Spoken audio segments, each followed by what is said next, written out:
ஓம் சாந்தி. 3/9/2024. இனிமையான குழந்தைகளே, நீங்கள் எந்த தூய்மையற்ற தேகதாரிகளுடனும் அன்பு வைக்க கூடாது. ஏனென்றால் நீங்கள் தூய்மையான உலகிற்கு சென்று கொண்டிருக்கிறீர்கள். ஒரு தந்தையின் மீது அன்பு செலுத்த வேண்டும். கேள்வி: குழந்தைகளாகிய நீங்கள் எந்த பொருளால் துன்பப்படக்கூடாது, ஏன்? பதில்: நீங்கள் தனது இந்த பழைய சரீரத்தால் கொஞ்சம் கூட துன்பப்படக்கூடாது. ஏனென்றால் இந்த சரீரம் மிகவும் மதிப்பு மிக்கதாகும். ஆத்மா இந்த சரீரத்தில் அமர்ந்து தந்தையை நினைவு செய்து மிக பெரிய லாட்டரியை எடுத்து கொண்டிருக்கிறது. தந்தையின் நினைவில் இருந்தால் மகிழ்ச்சியின் சத்துணவு கிடைத்து கொண்டே இருக்கும். ஓம் சாந்தி. இனிமையிலும் இனிமையான ஆன்மீக குழந்தைகள், இப்போது தூரதேசத்தில் இருக்கக்கூடியவர்கள் தூரதேசத்து பிரயாணிகளாக இருக்கிறீர்கள்.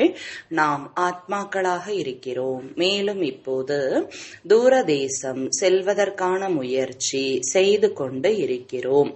ஆத்மாக்களாகிய நாம் தூரதேசத்தில் வசிப்பவர்கள் என்பதை குழந்தைகளாகிய நீங்கள் மட்டுமே தெரிந்துள்ளீர்கள். மேலும் தூரதேசத்தில் வசிக்கும் தந்தையை கூட வந்து எங்களையும் தூரதேசத்திற்கு அழைத்து செல்லுங்கள் என்று அழைக்கிறீர்கள். இப்போது தூரதேசத்தில் வசிக்கக்கூடிய தந்தை குழந்தைகளாகிய உங்களை அங்கே அழைத்து செல்கிறார். நீங்கள் ஆன்மீக பிரயாணிகளாக இருக்கிறீர்கள். ஏனென்றால் இந்த ஷரீரத்துடன் இருக்கிறீர்கள் அல்லவா? ஆத்மாதான் பிரயாணம் செய்யும். ஷரீரத்தை இங்கேயே விட்டுவிடும். மற்றபடி ஆத்மாதான் பிரயாணம் செய்யும். ஆத்மா எங்கே செல்லும்? தனது ஆன்மீக உலகத்திற்கு. இது ஸ்தூலமான உலகம், இது ஆன்மீக உலகம். இப்போது வீட்டிற்கு திரும்பி செல்ல வேண்டும். அங்கிருந்து நடிப்பை நடிப்பதற்காக இங்கே வந்துள்ளோம் என்பதை குழந்தைகளுக்கு தந்தை புரிய வைத்திருக்கிறார். இது மிக பெரிய மண்டபம் அல்லது மேடையாகும். மேடையின் மீது நடிப்பை நடித்துவிட்டு பிறகு அனைவரும் திரும்பி செல்ல வேண்டும். நாடகம் முடிவடையும் போது செல்வோம் அல்லவா? இப்போது நீங்கள் இங்கே அமர்ந்திருக்கிறீர்கள். உங்களது புத்தியின் தொடர்பு வீடு மற்றும் ராஜ்யத்தின் மீது உள்ளது. இதை உறுதியிலும் உறுதியாக ஆக்கிக் கொள்ளுங்கள். ஏனென்றால் இறுதி நிலைக்கு தகுந்தவாறு நிலை ஏற்படும் என்ற பாடல் உள்ளது. இப்போது நீங்கள் படித்துக் கொண்டிருக்கிறீர்கள். பகவான் சிவ பாபா நமக்கு படிப்பை சொல்லிக் கொடுத்து கொண்டு இருக்கிறார் என்று தெரிந்துள்ளீர்கள். பகவான் இந்த சங்கம யுகத்தை தவிர வேறு எப்போதும் படிப்பிக்க மாட்டார். முழு 5000 வருடங்களில் நிராகார பகவான் தந்தை ஒரு முறை மட்டும் வந்து படிப்பிக்கிறார். உங்களுக்கு இந்த உறுதியான நம்பிக்கை உள்ளது. படிப்பும் கூட எவ்வளவு சுலபமாக உள்ளது. இப்போது வீட்டுக்கு செல்ல வேண்டும். அந்த வீட்டின் மீது முழு உலகத்திற்கும் அன்பு உள்ளது. முக்திதாமம் செல்வதற்கு அனைவரும் விரும்புகின்றனர். ஆனால் அதன் பொருளை புரிந்து கொள்ளவில்லை. மனிதர்களின் புத்தி இந்த சமயத்தில் எப்படி உள்ளது? மேலும் உங்களின் புத்தி இப்போது எப்படி ஆகியுள்ளது? எவ்வளவு வித்தியாசம் உள்ளது? உங்களுடையது சுத்தமான புத்தி. வரிசைப்படியான முயற்சிக்கு ஏற்றாற் போல முழு உலகத்தின் முதல் இடை கடைசியின் ஞானம் உங்களுக்கு நன்றாக தெரிந்து உள்ளது. நாம் இப்போது முயற்சி செய்து நரனிலிருந்து நாராயணன் ஆக வேண்டும் என்பது உங்கள் மனதில் உள்ளது. இங்கிருந்து முதலில் நமது வீட்டிற்கு செல்வோம் அல்லவா? எனவே மகிழ்ச்சியுடன் செல்ல வேண்டும். தேவதைகள் சத்தியுகத்தில் மகிழ்ச்சியுடன் ஷரீரத்தை விடுவதை போல இந்த பழைய உடலையும் மகிழ்ச்சியுடன் விட வேண்டும். இதனால் கஷ்டப்படக்கூடாது. ஏனென்றால் இது மிகவும் மதிப்பு வாய்ந்த ஷரீரம் ஆகும். ஆகும். இந்த சரீரத்தின் மூலம்தான் தந்தையிடமிருந்து லாட்டரி கிடைக்கிறது. நாம் தூய்மை அடையாத வரை வீட்டிற்கு செல்ல முடியாது. தந்தையை நினைவு செய்தபடி இருந்தோம் என்றால் அப்போதுதான் அந்த யோக பலத்தின் மூலம் பாவங்களின் சுமை இறங்கும். இல்லாவிட்டால் மிகவும் தண்டனைகளை அனுபவிக்க வேண்டி இருக்கும். கண்டிப்பாக தூய்மை அடைய வேண்டும். லௌகீக சம்பந்தத்திலும் கூட குழந்தை ஏதாவது அழுக்கான தூய்மையற்ற வேலை செய்தால் தந்தை கோபம் கொண்டு தடியாலும் கூட அதை அடித்து விடுகிறார். ஏனென்றால் விதிகளுக்கு புறம்பாக தூய்மையற்றவர் ஆகிறார். யாருடனாவது சட்ட விரோதமான அன்பு வைத்தாலும் கூட தாய் தந்தைக்கு பிடிப்பது இல்லை. குழந்தைகளாகிய நீங்கள் இங்கே இருக்கக்கூடாது என்று இந்த எல்லைக்கு அப்பாற்பட்ட தந்தை கூறுகிறார். இப்போது நீங்கள் புதிய உலகத்திற்கு செல்ல வேண்டும்.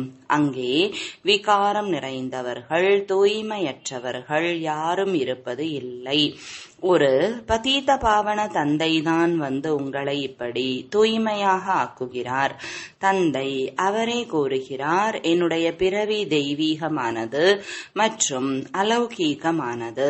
வேறு எந்த ஆத்மாவும் என்னை போல ஷரீரத்தில் பிரவேசம் செய்ய முடியாது. தர்ம ஸ்தாபகர்கள் வருகிறார்கள், அவர்களின் ஆத்மாவும் கூட பிரவேசம் செய்கிறது. ஆனால் அந்த விஷயமே வேறானது. நான் அனைவரையும் திரும்பி அழைத்துச் செல்வதற்காக வருகிறேன். அவர்கள் தம் நடிப்பை நடிப்பதற்காக மேலே இருந்து கீழே இறங்குகின்றனர். நானோ அனைவரையும் அழைத்துச் செல்கிறேன். பிறகு எப்படி முதலாக புதிய உலகில் இறங்குவீர்கள் என்பதையும் கூறுகிறேன். அந்த புதிய உலகமாகிய சத்யுகத்தில் யாருமே கொக்காக இருப்பது இல்லை. தந்தை கொக்குகளுக்கு இடையில் வருகிறார். பிறகு உங்களை அன்னங்களாக மாற்றுகிறார். இப்போது நீங்கள் அன்னங்களாக ஆகி இருக்கிறீர்கள். முத்துகளை தேர்ந்தெடுத்து இருக்கிறீர்கள். சத்யுகத்தில் உங்களுக்கு ரத்தினங்கள் கிடைக்காது. இங்கு நீங்கள் இந்த ஞான ரத்தினங்களை தேர்ந்தெடுத்து அன்னப்பறவை ஆகிறீர்கள்.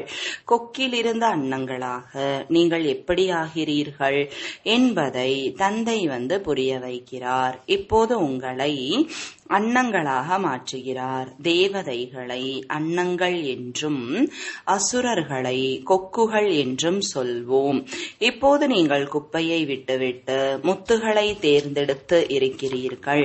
உங்களை தான் கோடான கோடி மடங்கு பாக்கியசாலி என்று சொல்கிறார். உங்களின் பாதங்களின் மீது கோடிகளின் முத்திரை விழுகிறது. சிவபாபாவிற்கு கோடிகள் ஆகும்படியாக பாதங்கள் இல்லை. அவர் உங்களை கோடான கோடி மடங்கு பாக்கியசாலியாக ஆக்குகிறார். நான் உங்களை உலகின் எஜமானன் ஆக்குவதற்காக வந்துள்ளேன். இந்த அனைத்து விஷயங்களும் நல்ல விதமாக புரிந்து கொள்ள வேண்டியவை. சொர்க்கம் இருந்தது என்று மனிதர்கள் புரிந்து கொள்கின்றனர் அல்லவா? ஆனால் எப்போது இருந்தது, பிறகு மீண்டும் எப்படி உருவாகும் என்பது தெரியாது. குழந்தைகளாகிய நீங்கள் இப்போது வெளிச்சத்திற்கு வந்திருக்கிறீர்கள். அவர்கள் அனைவரும் காரிருளில் இருக்கின்றனர். இந்த லக்ஷ்மி நாராயணர் எப்போது எப்படி உலகின் எஜமானன் ஆனார்கள் என்பதே தெரியாது. 5000 வருடங்களின் விஷயமாகும். நீங்கள் எப்படி நடிப்பை நடிப்பதற்காக வந்திருக்கிறீர்களோ அப்படியே நானும் வந்திருக்கிறேன் என்று தந்தை வந்து புரிய வைக்கிறார். நீங்கள் அழைப்பிதழ் கொடுத்து அழைக்கிறீர்கள். ஓ பாபா, தூய்மையற்றவர்களாகிய எங்களை வந்து தூய்மையாக ஆக்குங்கள். வேறு யாரையும் இப்படி சொல்லி அழைப்பது இல்லை. தர்மத்தை ஸ்தாபனை செய்பவர்களையும் கூட வந்து அனைவரையும் தூய்மையாக ஆக்குங்கள் என்று சொல்வது இல்லை. கிறிஸ்துவையோ புத்தரையோ பதீத பாவனர் என்று சொல்வது இல்லை. சத்கதியை வழங்குபவர்தான் குரு ஆவார். அவர்கள் வருகின்றனர். அவர்கள் அவர்களுக்கு பின்னால் அனைவரும் கீழே இறங்க வேண்டும். இங்கிருந்து திரும்ப அழைத்து செல்பவர், அனைவருக்கும் சத்கதி வழங்குபவர் அகால மூர்த்தியான ஒரு தந்தையே ஆவார். உண்மையில் சத்குரு என்ற வார்த்தை தான் சரியானதாகும். உங்கள் அனைவரையும் விட சரியான வார்த்தையை சீக்கியர்கள் கூறுகிறார்கள். உரத்த குரலில் கூறுகிறார்கள், சத்குரு அழிவற்றவர். மிகவும் உரத்த குரலில் ராகத்துடன் சொல்கின்றனர், சத்குரு அகால மூர்த்தி. மூர்த்தியே இல்லை என்றால் அவர் பிறகு எப்படி சத்குருவாக ஆவார்? சத்கதி எப்படி வழங்குவார்? அந்த சத்குரு அவரே வந்து தமது அறிமுகத்தை கொடுக்கிறார். நான் உங்களை போல பிறவி எடுப்பது இல்லை.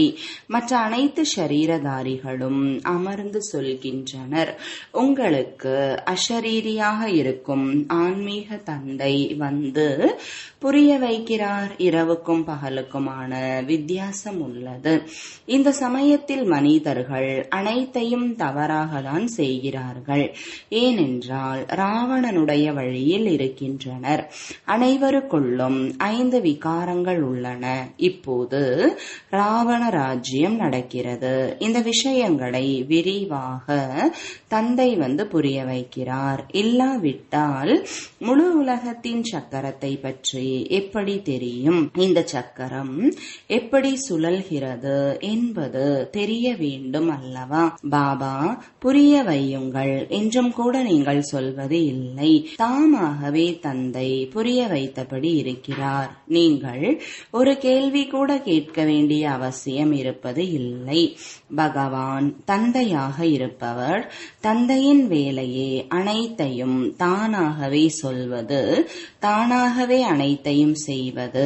குழந்தைகளை பள்ளிக்கூடத்தில் தந்தை அவராகவே அமர்த்துகிறார். வேலையில் அமர்த்துகின்றனர். பிறகு அவர்களுக்கு கூறுகின்றனர், 60 வருடங்களுக்கு பிறகு அனைத்தையும் விட்டுவிட்டு பகவானை பஜனை செய்ய வேண்டும். வேத சாஸ்திரங்கள் முதலானவைகளை படிக்க வேண்டும். பூஜை செய்ய வேண்டும். நீங்கள் அரை கல்ப காலம் பூஜாரிகளாகி இருந்தீர்கள். பிறகு அரை கல்பத்திற்கு பூஜைக்கு உரியவர்கள் ஆகிறீர்கள். தூய்மை அடைவது எப்படி என்பதற்காக எவ்வளவு எளிதாக புரிய வைக்கப்படுகிறது. பிறகு பக்தி முழுமையாக விடுபட்டு விடுகிறது. அவர்கள் அனைவரும் பக்தி செய்து கொண்டு இருக்கிறார்கள். நீங்கள் ஞானத்தை எடுத்துக்கொண்டிருக்கிறீர்கள். அவர்கள் இரவில் இருக்கிறார்கள். நீங்கள் பகலில் செல்கிறீர்கள், அதாவது சொர்க்கத்திற்கு. கீதையில் மன்மனாபவ என்று எழுதப்பட்டிருக்கிறது. இந்த வார்த்தை புகழ் வாய்ந்ததாகும்.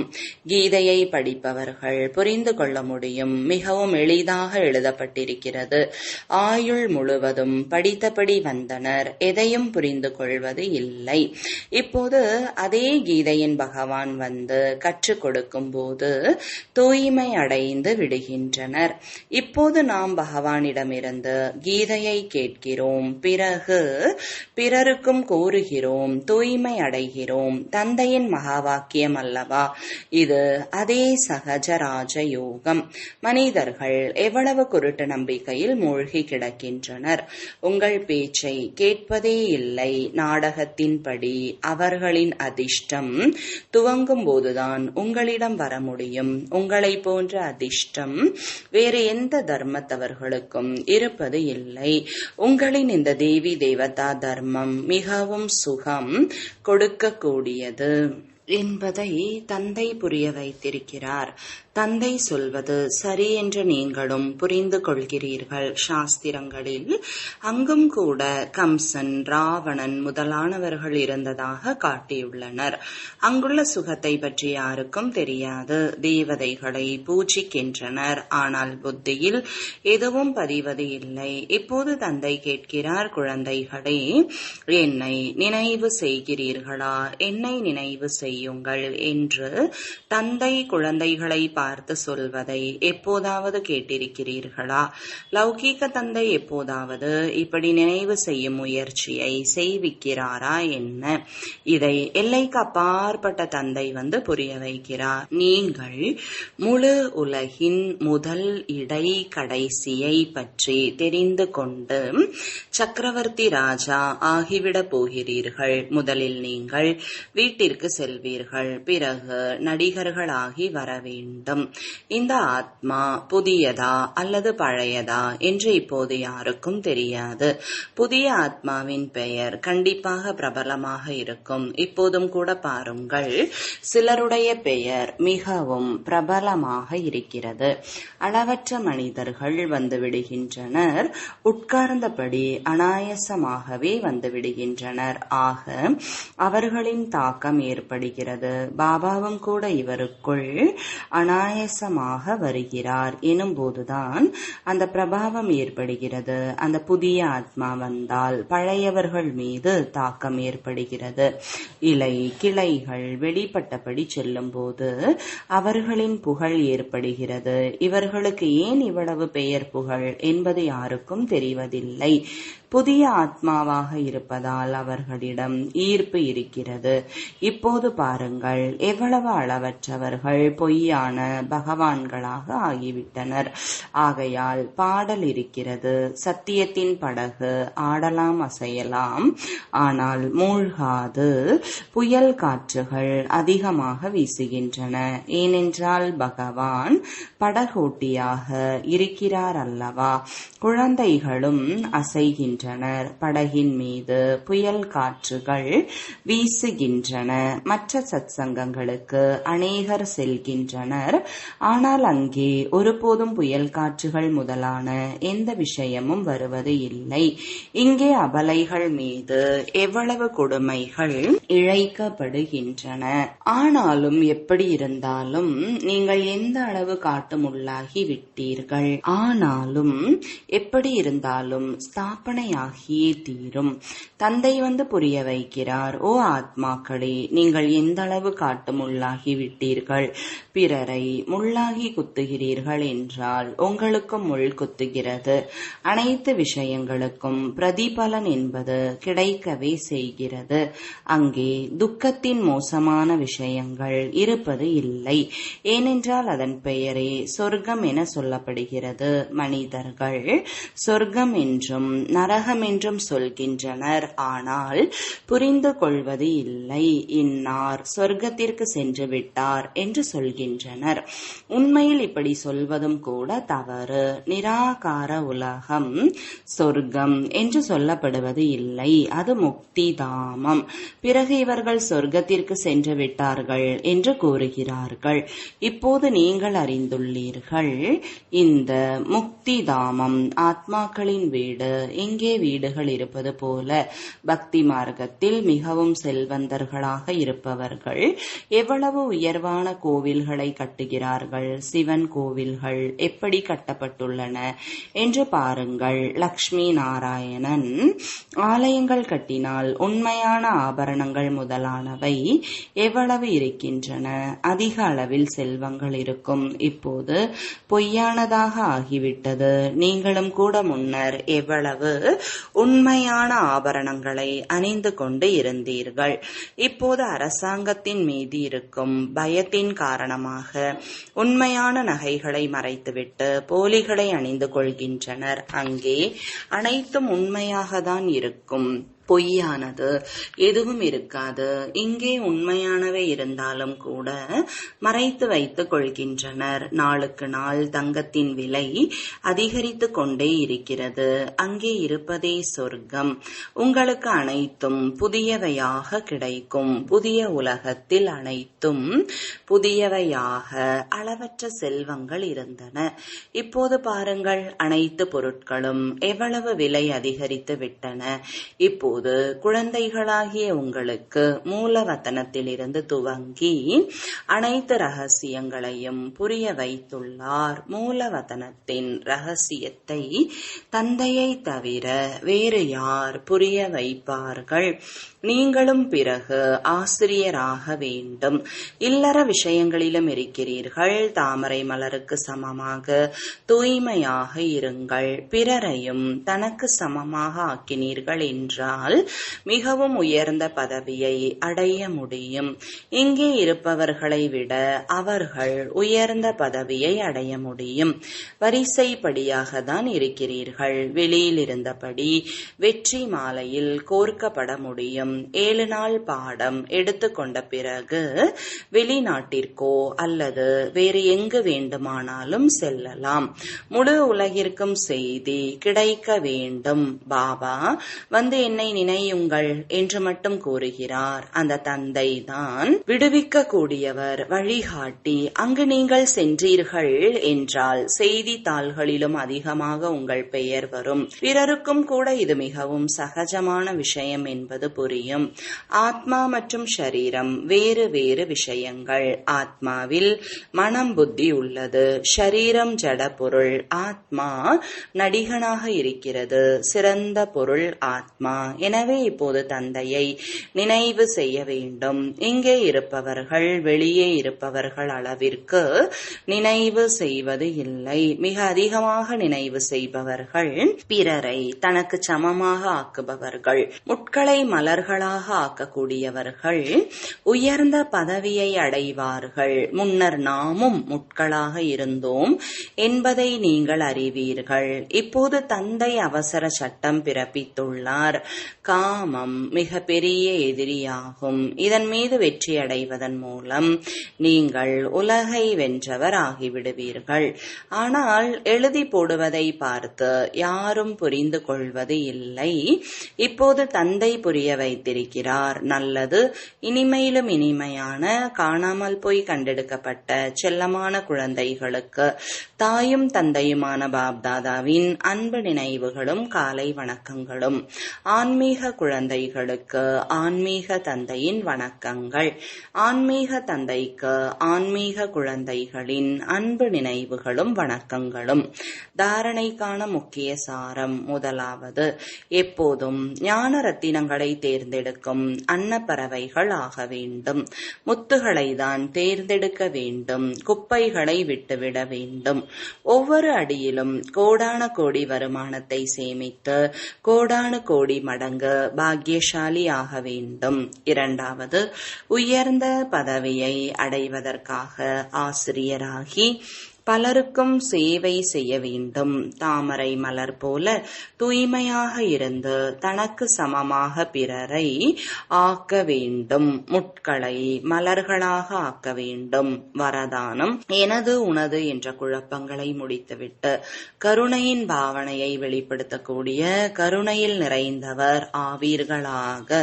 விளக்கம். அவ்வப்பொழுது எத்தனை ஆத்மாக்கள் துக்கத்தின் அலைகளில் வருகிறார்கள்.